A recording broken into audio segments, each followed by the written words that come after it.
These issues are all connected. And when we saw all of these abortion bans, one thing that I realized is that many of the states passing these abortion bans recently also are very heavily gerrymandered. So you have, for example, in Ohio, which was one state that passed this abortion ban.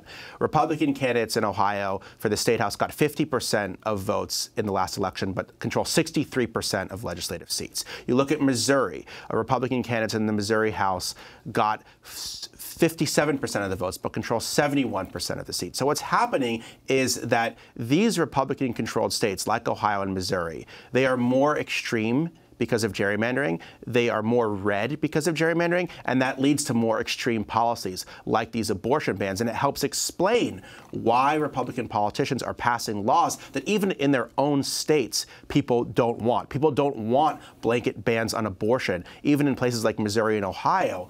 But we're seeing these laws passed because Republican politicians are insulating themselves from the will of the voters through gerrymandering. I mean, this is a really important point. I mean, most Americans are pro-choice, and yet more than half the states have passed abortion restrictions. The state legislatures are anti-choice. Exactly. So explain further how gerrymandering leads to this. So what happens is politicians get elected and they draw districts to maximize their impact and to try to give them as safe of seats as possible. And so they really feel like they are insulated from the will of the voters.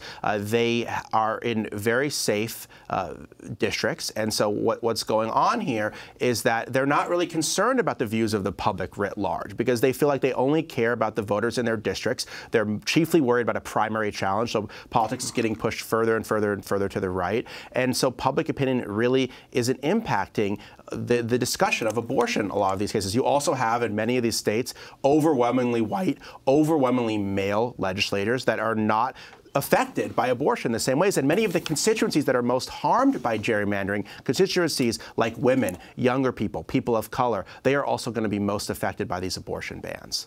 And talk about Georgia in particular, the state that Stacey Abrams lost, that Brian Kemp won. Brian Kemp, who was the Secretary of State, so he was in charge of his own election when he ran for governor against Abrams, and how that plays out overall in politics, and particularly around abortion. The voter suppression also explains why we have these extreme gerrymandering, these extreme abortion bans, because you look at Georgia, for example, where Brian Kemp was both Secretary of State and running for governor at the same time in 2018. He was essentially overseeing his own election.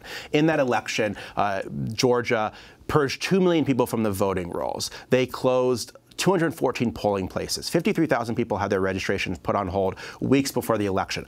All of this helped Brian Kemp and hurt Stacey Abrams and allowed Brian Kemp to eke out a very narrow victory over Stacey Abrams. And then he signed this abortion ban that Stacey Abrams was strongly opposed to, which was passed by a legislature in Georgia that was heavily gerrymandered in favor of Republicans. So you have an extremely gerrymandered Republican legislature, a governor who was elected in part of voter suppression, signing one of the most extreme abortion laws in the country. Had it not been for gerrymandering, had it not been for voter suppression, you might have had a very different legislature and a different governor in Georgia, and this would have been blocked or not have been passed in the first place.